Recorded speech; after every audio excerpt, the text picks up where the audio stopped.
Radio city podcast कथा कट्टा RJ Chaitrali सोबत. मला आयुष्यात मूव्ह ऑन करायचंय असं म्हणणं खूप सोपं असतं, पण पुढे जाताना मागे सोडलेले रस्ते, पायवाटा, जागा, नाती हे सगळं तिथेच सोडून द्यावं लागतं. नव्याने आयुष्याची सुरुवात करायला लागते. हे सगळ्यांना जमतं असं नाही. काही जणांना त्यातून बाहेर पडायला काही दिवस, काही वर्षही लागू शकतात. आणि तरीही भूतकाळातल्या आठवणीतून ते पूर्णपणे बाहेर पडू शकलेले नसतात. जसं या कथेतली जान्हवी. कथाकट्ट्यावर आता आपण जी कथा ऐकणार आहोत ती आहे मूव्ह ऑन, जी लिहिली आहे डॉक्टर इला माटे यांनी. आणि तुम्ही ऐकणार आहात माझ्या म्हणजेच चैत्राली बरोबर. कॉलेजला जायला उशीर झालेला. आंघोळ कशीबशी उरकून बाहेर आले तर अंजुम स्वतःचा आवरून माझ्या ड्रेसला इस्त्री करून ठेवत होती. मी पटकन आयता ड्रेस घातला आणि आम्ही दोघं घाईनं कॉलेजला निघालो. घाईघाईने चालताना तिला ठेच लागली आणि आम्ही थांबलो. मी तिला बाजूला बसवलं आणि एकदम तिला जाग आली. जवळजवळ 15 वर्ष झाली या गोष्टीला. आज अचानक अंजुम स्वप्नात खरीखुरी अगदी आत्ता पाहावी अशी दिसली. ध्यानीमनी नसताना आज कशी आली स्वप्नात? ती आत असतेच कुठेतरी, हे अनेकदा जागेपणी पण जाणवतच की. उदास आठवण येत असते. मनानं गुंतत जाणं हे जन्मजात व्यसनच आहे आपल्याला. असं मनाशी म्हणत जान्हवी उठली. जाग आल्यावर मात्र मनात दुखत राहिलं. आपोआप नकळत जान्हवीनं मोबाईलमध्ये फेसबुक ओपन केलं. अंजुमच्या प्रोफाईलवर तिचे खूप फोटो होते. तिचा गोड फोटो, मुलाबरोबरचा खूप हसतानाचा फोटो, नवऱ्याबरोबरचा वनपीस मधला फोटो. अंजुमचे खूप सारे फोटो नजरेसमोर नाचत राहिले. जान्हवी तिच्या नजरेत स्वतःला शोधत राहिली. तिच्या आठवणीने जसं आपल्याला अधूनमधून होतं तसं एकदाही अंजुमला आपली आठवण येऊन होत नसेल याचं जान्हवीला वैषम्य वाटलं.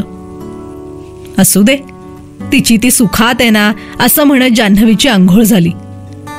डोळे भरून येतील असं वाटलं की जान्हवीला आंघोळ सोयीची वाटे. सकाळ सगळी अस्ताव्यस्त झालेली, एक काम सुसूत्र होईना.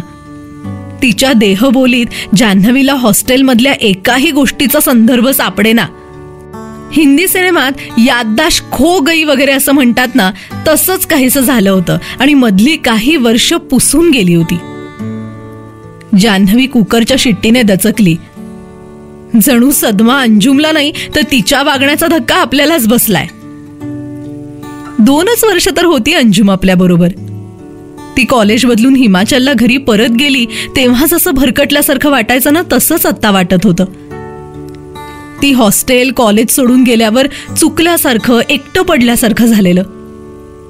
कुणाबरोबर एका बेंचवर बसावं हेच कळेनासं झालेलं. प्रत्येक टॉपिक तिच्याबरोबर वाचायची सवय झाली होती. ती गेल्यावर एका पोकळीत ढकलल्यासारखं वाटायचं.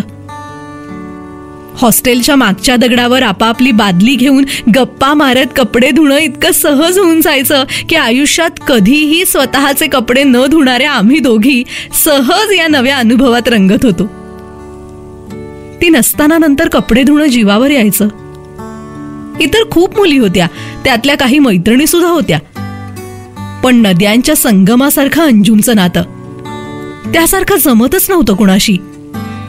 जान्हवी आणि अंजुम अख्ख्या कॉलेजमध्ये प्रसिद्ध जोडी. तिसऱ्या कुणाची गरजच पडली नाही कधी. समजत नसलेला टॉपिक तिनं डुलकी लागणाऱ्या मला हलवून हलवून जागा करून रात्री 2 वाजता शिकवलेला. त्यावेळच्या सोनेरी आठवणी पण आता नको वाटतात. एकदा क्लासमधल्याच एका मुलामुळे ती भरकटत असताना मी तिला सावरलेलं. रात्री 2-2 वाजेपर्यंत त्याच्याशी बोलत बसायची. काळजी वाटायची तिची, तिच्या करिअरची. त्यामुळेच तर तिने, पण नसावं, ती सावरत होती त्यातून. किंवा याच कारणासाठी तिला आई वडील येऊन घेऊन गेले नसतील ना. इथून गेल्यावर म्हणूनच तर तिला इथल्या आठवणी पुसायच्या असतील.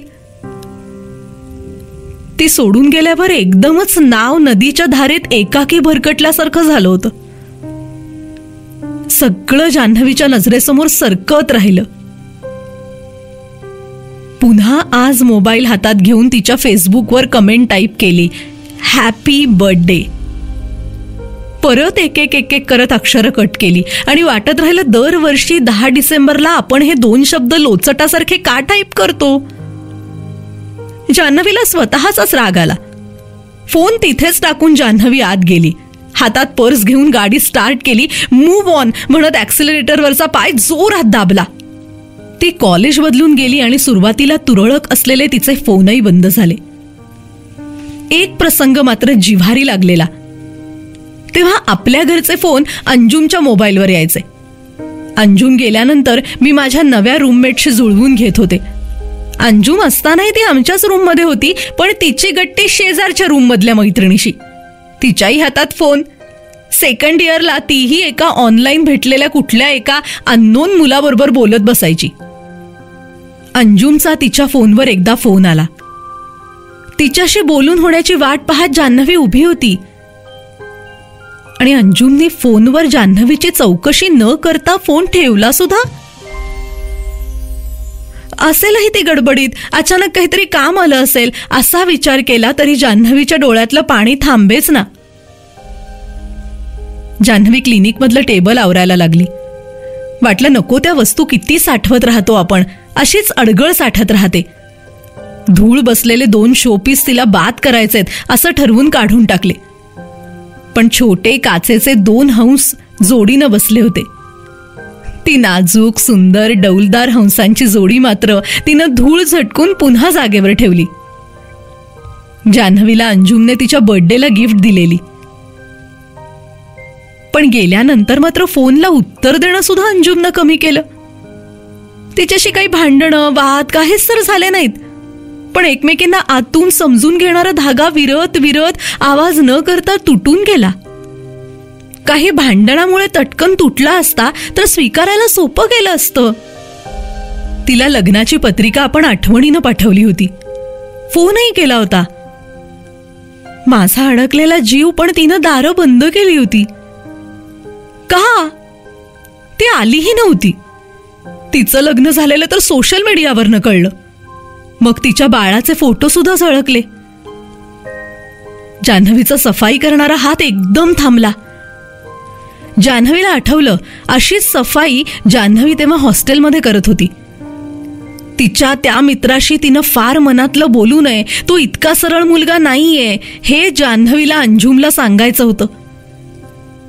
ती गुंतत होती, पण तिच्या माघारी तो तिच्याशी फोनवर बोलण्याची चेष्टा करतो, तिला गर्लफ्रेंड म्हणून कशी गटवली हे इतर मुलांबरोबर फुशारकी मारतो, हे सगळं अंजुमला कसं सांगावं हे कळत नव्हतं.